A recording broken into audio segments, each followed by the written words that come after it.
When you start a new life, मतलब आप दोनों की 2 ढाई साल पहले शादी हुई है, आपने अपना घर छोड़ा है, आपके घर वालों को पता था कि आपकी लाइफ में एक जीवन साथी आने वाला है, तो क्या कुछ ऐसी बातें होती हैं जो माँ बाप अपने बच्चों को बताते हैं या जो जाननी बहुत ज़रूरी है before getting into a permanent relationship called शादी?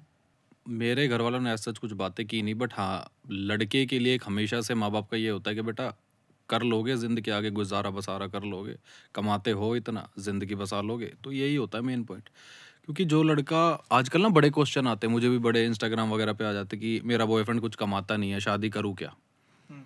तो वही वाली बात है, प्यार से तो पेट भरता ही नहीं है ना, कुछ तो कमाना भी पड़ता है।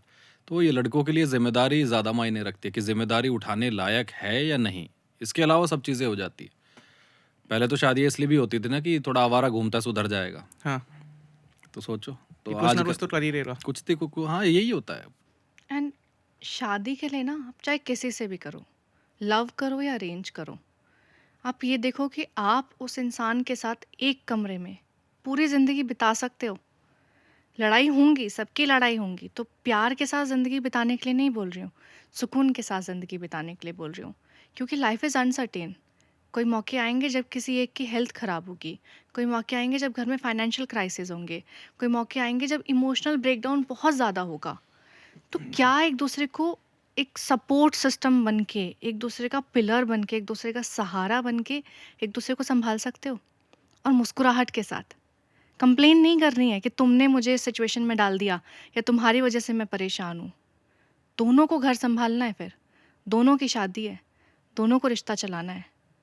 अगर ये कर सकते हो और उस इंसान पे भरोसा कर सकते हो कि इसके साथ मैं कर लूँगी।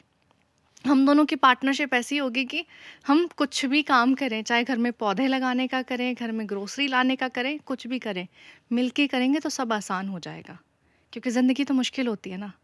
अगर लगता है कि ये ज़िंदगी आसान कर रहा है, तो वो फिर साथी अच्छा है, वो प्यार अच्छा है, फिर शादी कर लो। लेकिन अगर कहीं भी एक डाउट आ रहा है ना, एक डॉट भर भी डाउट आ रहा है कि यार ये अभी ऐसा करा तो मैं आगे कैसे करूँगी? कभी ज़िंदगी में ये सवाल ज़हन में आ गया ना तो खुद अपनी ज़िंदगी ख़राब करना, ना दूसरे इंसान की ज़िंदगी ख़राब करना। अगर अपने ऊपर भरोसा नहीं है तो। क्योंकि तुम्हें दूसरे इंसान को सँभालना है। व्हाट वाज दैट टाइम जब यू डिसाइडेड, मतलब डेट मेरे ख्याल से पहले से कर ही रहे थे, what was that time when you decided कि नहीं यार, दैट इज इट? क्योंकि मैं बताता हूँ, एक कहानी है कि एक बार दो लड़के होते हैं, वो एक गार्डन में जाते हैं। वो जब गार्डन में घुसते हैं तो उन्हें दिखता है कि यहाँ पे बहुत सुंदर गुलाब का फूल है।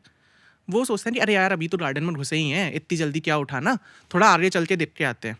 पर वह जब वो वापस आते हैं उन्हें गार्डन में वैसा कोई फूल मिलता नहीं है, और जब वो वापस आते हैं तो वो जो गुलाब था जो उन्हें पसंद आया था वो भी वहाँ से जा चुका है। तो जनरली लोग ऑप्शंस ढूंढने के चक्कर में जो बेस्ट ऑप्शन पॉसिबल है वो शुरुआत में ही रिजेक्ट कर देते हैं। सो आप दोनों की रिलेशनशिप में ऐसा कौन सा टाइम आया था व्हेन यू डिसाइडेड कि यार ही इज़ द वन और शी इज़ द वन? तो क्या होता है ना, मैं इस चीज़ को बड़ा मानता हूँ कि आपको लाइफ में चाहिए क्या, उस चीज़ में क्लियर रहो। है ना? ये आजकल लॉ ऑफ अट्रैक्शन भी बड़ा चल गया, सुनने में आया होगा। तो ये वही वाली चीज़ है, लड़कों को पता है उन्हें चाहिए क्या है, बट वो कई बार दिल बहलाने के लिए भी चीज़ें कर लेते हैं। मसला ये है, तो मेरा हमेशा से लाइफ में ये था कि जो भी मेरी गर्लफ्रेंड होगी, या चाहे पहली हो, चाहे दूसरी हो, चाहे तीसरी हो, ये वाला टर्म मेरे लाइफ में था ही नहीं कि चाहे पहली हो, दूसरी हो, तीसरी हो, कोई भी पत्नी बन जाएगी। नहीं, मुझे इतना पता था कि जो पहली होगी वही वाइफ बनेगी। इसके अलावा लाइफ में मेरा कुछ था ही नहीं कभी भी।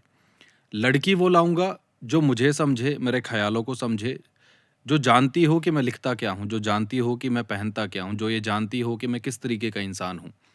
सिर्फ लड़की होने से या सिर्फ लड़का होने से शादी कराओगे, ज़िंदगी बसर नहीं होती। एक दूसरे की समझ समझ में आनी चाहिए।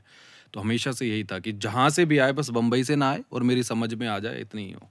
तो ये दो क्राइटेरिया मेरे ख्याल से आपने पूरे कर ही दिए थे कि हाँ, समझ भी रही आप, और बम्बई से तो आप है हाँ, मुंबई नहीं। से तो मैं हूँ नहीं। हाँ। बट जब आप खुद को जानते हो ना, तो आप ये जानते हो कि आपको चाहिए क्या।